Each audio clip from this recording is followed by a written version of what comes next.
आप सभी चैनल के माध्यम से जितने भी दर्शक श्रोतागण हैं जो सुन रहे हैं देख रहे हैं उनको मेरी तरफ से जोहार। जय धर्मेश। कल का आदिवासियों का महाजुटान, महाधरना, महारैली कहिए, ये किया गया था कुर्मी समुदायों के खिलाफ। जो कुर्मी समुदाय के लोग आदिवासी सूची में शामिल होना चाहते हैं उनके खिलाफ ये रखा गया था।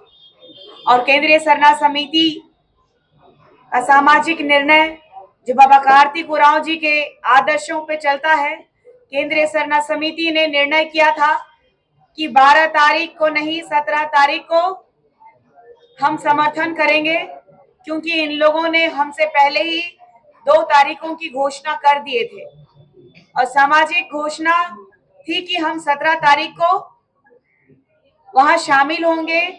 तो कई जिलों से, कई जगहों से मुझे कॉल आया कि दीदी आप आ रही हैं 17 को। मैंने इसका पहले तो विरोध किया था। यहाँ साक्षात प्रमाण है हमारे पास में।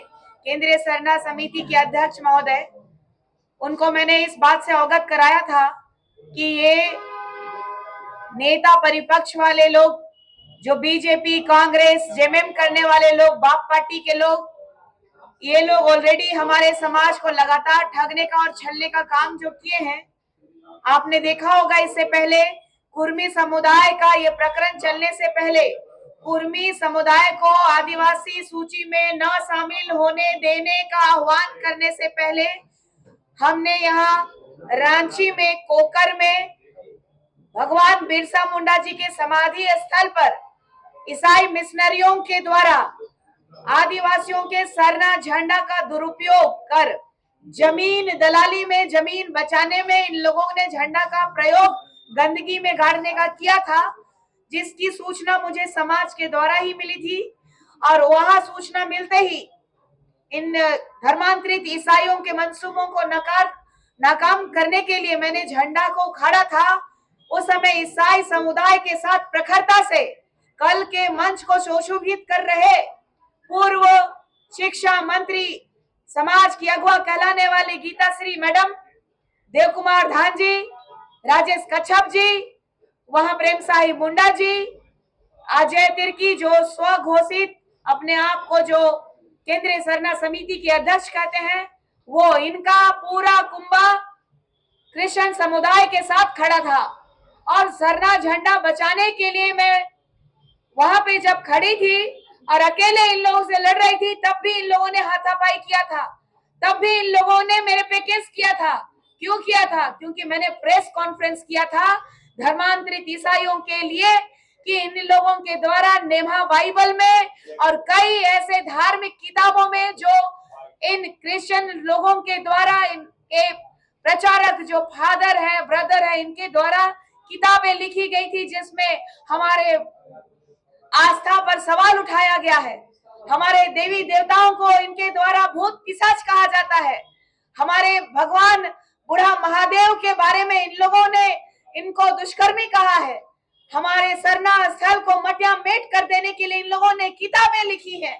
तो यहाँ पे आप झारखंड में देखिएगा, लगातार ये धर्मांतरित ईसाइयों के द्वारा, ये चंगाई सभा के द्वारा कई बार धर्मांतरित करने के लिए लोग सभाएं रखी हैं, आयोजित की हैं। आदिवासी समुदाय को मटिया मेट कर देने की इन लोगों की चाहत हमारे भगवान बिरसा मुंडा जी ने भी जब लड़ाई लड़ी थी हमारे जल जंगल जमीन के लिए, तो उन्होंने धर्मांतरित मुद्दे पे भी लड़ा था। गोरों से उन्होंने, अंग्रेजों से उन्होंने लड़ा था कि वो जब हम भारतीयों से नहीं सके तो धर्मांतरित को उन्होंने यहाँ शिक्षा के माध्यम से और स्वास्थ्य के माध्यम से भारत में लाने का काम किए। भारत में ये शिक्षा के माध्यम से घुसे, ये अपना व्यापार बढ़ाने के लिए किए। कोई भी आदिवासी को इन लोगों ने, ना ईसाई स्कूल में, ना ईसाई कॉलेज में, इन लोगों ने कोई भी तरह का छूट नहीं बरता है। फीस नहीं देने से ये लोग निकाल देते हैं। बड़े बड़े आप संस्थानों में चले जाइए, सेंट जेवियर कॉलेज में जब इनको जरूरत पड़ती है किसी कर्मचारी की, किसी शिक्षक की, तो ये लोग प्रायोरिटी करते हैं। जो लोग धर्मांतरित ईसाई है, ईसाई समुदाय का बपतिस्मा सर्टिफिकेट मांगते हैं, ये लोगों में देख लीजिए कितना भेदभाव करते हैं। जब सरना समुदाय के लोगों को ये लोग तुच्छ समझते हैं, हमारा करम पूजा का त्योहार का ये लोग प्रसाद ग्रहण नहीं करते हैं, हमारी देवी देवताओं को भूत पिशाच कहते हैं, हमारी चाला माँ का ये लोग अपमान करते हैं, और ये लोग हमारी हकमारी कर रहे हैं। 81 विधानसभा सीट हमारे झारखंड में है, और इस 81 विधानसभा में 28 सीट आदिवासी जनजाति के लोगों का, रूढ़िवादी परंपरा को मानने वालों का सीट में 10 धर्मांतरित ईसाई लोगों का कब्जा है। इस विषय में मैंने पहले भी आवाज उठाई है, और इसको देखते हुए पहले ही धर्मांतरित ईसाई बौखला गए, और हर चर्च में, हर इन लोगों के सभागार में इन लोगों ने मीटिंग किया। चर्चेस में इंडिया के भी किया, ये लोग वेटिकन सिटीज में भी किया कि ये निशा भगत है, इसको पहचानो। बच्चों को पहचानवाया गया। ये क्रिश्चियन लोगों के द्वारा यहाँ पिरालाल चौक में निशा भगत का और हमारे सहयोगी जो कि सरना धर्मावलंबी है, उनका पुतला जलाया गया। इन लोगों की पहले से सोची समझी साजिश थी, लेकिन हमारे समाज के आंख के सामने जो पर्दा था उसको उजागर करना अति आवश्यक था, क्योंकि राजनीति के आड़ में आज तक इन्हीं लोगों के चलते, इन्हीं जमीन दलालों की वजह से, क्योंकि आप देख रहे होंगे जितने भी मंचासीन टॉप लेवल के थे, सब आज के डेट में जमीन की दलाली करने, जमीनों में पहुंच जाने का काम कर रहे हैं। आप आदिवासियों को भी नहीं छोड़ रहे हैं। जिस आदिवासी का जमीन को आप बचाने जाते हैं, वहां से भी पैसा उगाही कर रहे हैं। आप देख लीजिएगा कि हम कुर्मी से तो अभी परेशान है ही, हमारी बुनियादी सुविधाओं के लिए हम परेशान है। शिक्षा के क्षेत्र में हम बहुत पीछे हैं, हम स्वास्थ्य के जगत में सबसे पीछे हैं। हमारा आरक्षण धर्मांतरित लोग खा रहे हैं। ईसाई समुदाय में हिंदू, मुस्लिम, सिख, ईसाई सभी धर्मांतरित करके वहां पे एकत्रित होते हैं और ईसाई धर्म में कन्वर्ट हो जाते हैं। बहुत ईजी है आदिवासियों का आरक्षण खाना। ईसाई धर्म में कन्वर्ट हो, उसके बाद आदिवासियों का आरक्षण को धड़ल्ले से खाओ। देश के प्रधानमंत्री भी अगर वो कहते हैं कि दिल्ली के लाल किला से कि धर्मांतरण रुकना चाहिए, तो 2017 में जब बीजेपी की सरकार थी उस समय उन्होंने धर्मांतरण बिल लागू किया, लेकिन यहाँ पे लगातार धर्मांतरण क्यों नहीं रुक रहा है? तो मैं पूर्व मंत्री गीताश्री उरांव जी को चेताना चाहती हूँ कि उनके पिताजी जो समाज के, जो सरना समाज के जो अग्रिम पंक्ति पे उनको पूजा जाता है, बाबा पंखराज कार्तिक उरांव जी का सपना था कि रूढ़िवादी परंपरा को यूं ही सदियों से जो चलता आ रहा है उसको बचाए रखना। उन्होंने कांग्रेस के कार्यकाल में अपनी 20 साल की कार्यकाल की 20 साल की काली रात को उन्होंने इसमें दर्शाया है। उन्होंने आदिवासियों की रूढ़िवादी परंपरा को मानने वालों की पीड़ा को इसमें दर्शाया है। ये आज जो बाबा कार्तिक उरांव जी की सुपुत्री जमीन दलाल बन गई, उनको कांग्रेस ने कहां से कहां भेज दिया, सिर्फ और सिर्फ दलाली के लिए कांग्रेस ने उनको छोड़ दिया है यहाँ पे, और राजनीति का अखाड़ा बना करके कल हमारे सामाजिक मंच को उन्होंने धूमिल करने का काम किया। तो मैं ये बात बताना चाहती हूँ, एक और नाम इसमें जुड़ता है, लक्ष्मी नारायण मुंडा। उनको नॉलेज तो बहुत है, समाज के अग्रिम है और हमारे बुद्धिजीवी भी हैं, लेकिन थोड़ा सा उनको मान सम्मान की कमी क्या हो गई, वो भूल गए कि ये पूरा आदिवासी समुदाय ने उनको मंच दिया। जब उनको गांव में जूता चप्पल का माला पहना करके उनको खदेड़ा गया था, तो वो रांची में आके शरण लिए हैं।